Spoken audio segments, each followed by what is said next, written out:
ह्या सुट्टीत MSCIT मध्ये अनुभवा AI/ML च्या रंजक दुनियेचा सफर। MSCIT आंतरराष्ट्रीय दर्जेचा परिपूर्ण कम्प्युटर कोर्स। आजच MSCIT ला प्रवेश निश्चित करा। MSCIT course powered by AI। Pen तालुक्यातील कोपरोलीमध्ये राहणाऱ्या नलिनी प्रवीण पाटील यांच्या घरात घरफोडी करून चोरटे फरार झाले होते।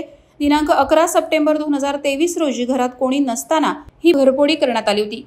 चोरट्यांनी बेडरूम मध्ये ठेवलेले 2,26,000 रुपये किमतीचे सोन्याचे दागिने आणि 60,000 रुपये रोख रक्कम लंपास केली होती। उपविभागीय पोलीस अधिकारी फडतरे आणि पोलीस निरीक्षक देवेंद्र पोळ यांच्या मार्गदर्शनाखाली गुन्हे प्रगटीकरण शाखेचे पोलीस उपनिरीक्षक समद बेग या गुन्ह्याचा तपास करत होते।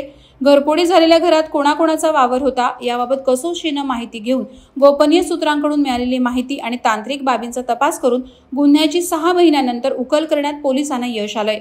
पोलीस सूत्रांनी दिलेल्या माहितीनुसार पेण उंबर्डे फाटा येथील शुभम मधुकर भोईर हा 6 ते 8 महिन्यांपासून त्यांच्या घरात वावरत होता।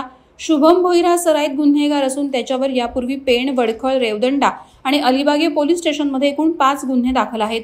या गुन्ह्यामध्ये गोपनीय सूत्रांकडून माहिती घेऊन तांत्रिक बाबी तपासानंतर शुभम भोईर याच्या सहकाऱ्यांची माहिती प्राप्त झाली।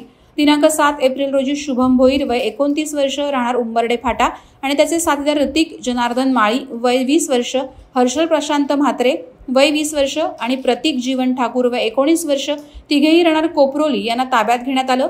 त्यांची सखोल चौकशी केल्यानंतर त्यांनी घरफोडी केल्याचं कबूल केलं। दरम्यान शुभम भोईर याच्या घरात वावर असल्याने त्याला घराच्या कानाकोपऱ्याची माहिती होती। घरातील माणसे खरेदीसाठी मुंबई येथे जाणार असल्याची त्याला माहिती मिळाली। त्याने कोपरोली गावातील त्याच्या साथीदारांना बोलावून घेतले आणि घरफोडीचा प्लॅन आखला। दिनांक 11 सप्टेंबर रोजी घरफोडी करून ते पसार झाले होते। लाखो रुपये आणि दागिने चोरल्यानंतर ते सर्वजण कोपरोलीतील तळ्याजवळ जमले।